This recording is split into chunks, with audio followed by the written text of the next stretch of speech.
बदला लेने का टाइम आ गया। সেমিফাইনাল ভারত খেলবে অস্ট্রেলিয়ার বিরুদ্ধে। ভারত যে এত কম রান করেও নিউজিল্যান্ডকে হারিয়ে দেবে সেটি ভাবাই যায়নি। তবে তো ভুলে গেলে চলবে না, আমাদের কাছে রয়েছে game changer bowler Varun Chakravarthy. নমস্কার, আমি প্রীতিশ, আপনাদের স্বাগত জানাই ক্রিকেট স্ট্র্যাটেজিতে। চ্যাম্পিয়ন্স ট্রফির গ্রুপ পর্বের শেষ ম্যাচটি হয়ে গেল। সেমিফাইনালে কোন 4 দল খেলবে তা আগেই ঠিক হয়ে গিয়েছিল, কিন্তু কে কার বিরুদ্ধে খেলবে তা জানার জন্য অপেক্ষা করতে হয়েছিল শেষ ম্যাচ পর্যন্ত।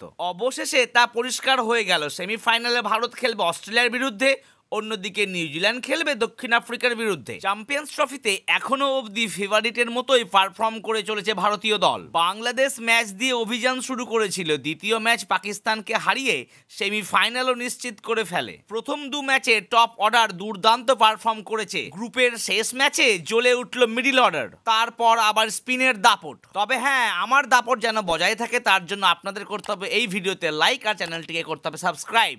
ভারত প্রথমে ব্যাট করে রান করে 9 উইকেট হারিয়ে 249। দুর্দান্ত খেললেন শ্রেয়াস আইয়ার, উনি করলেন 98 বলে 79 রান। তাকে হয়তো এই জন্যই বর্তমান ভারতীয় ক্রিকেটে মিস্টার রিলায়েবল অ্যাট 4 বলা হয়। তবে হ্যাঁ, তার সঙ্গে যোগ্য সঙ্গ দিয়েছেন হার্দিক পান্ডিয়া, উনি করেছেন 45 বলে 45 রান। তবে একটি কথা না বললেই নয়, নিউজিল্যান্ডের ফিল্ডার দুর্দান্ত, আর তার সঙ্গে ম্যাট হেডনির 5টি উইকেট লাজবাব। ভারতের স্কোর বোর্ডে 249 রান দেখেই সবাই ভেবেছিল ভারত তো ইজি হারছে, আর ভাবাটাই স্বাভাবিক। তবে ভারতীয় স্পিনারদের সামনে নিউজিল্যান্ডের ব্যাটসম্যানরা একের পর এক আউট হতে শুরু করলো। ঠিক যখন কেন উইলিয়ামসন 120 বলে 21 রান করে আউট হলেন, তখনই গেম সেট হয়ে গেল ভারতের। শেষ ম্যাচ নিউজিল্যান্ড 205 রানে অল উইকেট হয়ে গেল। আর আহা, এক ঝলক দেখে নিন বরুণ চক্রবর্তীর 5টি wicket.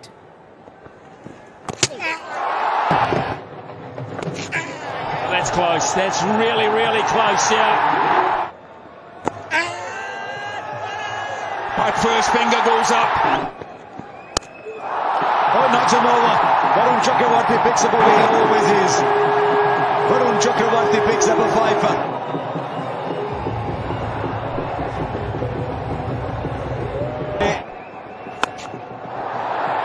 Right, straight up. Should be taken. সে যাই হোক না কেন, আসল খেলা হচ্ছে 4 তারিখ অস্ট্রেলিয়ার বিরুদ্ধে। অস্ট্রেলিয়াকে হারাতে পারলেই ভারত চলে যাবে ফাইনালে। তো বন্ধুরা, অস্ট্রেলিয়ার বিরুদ্ধে ভারতকে জিততে পারবে, না হেরেই যাবে, না বদলা নিতে আর পারবে না? আপনাদের কি মনে হচ্ছে ঝটপট জানিয়ে দিন কমেন্ট বক্সে।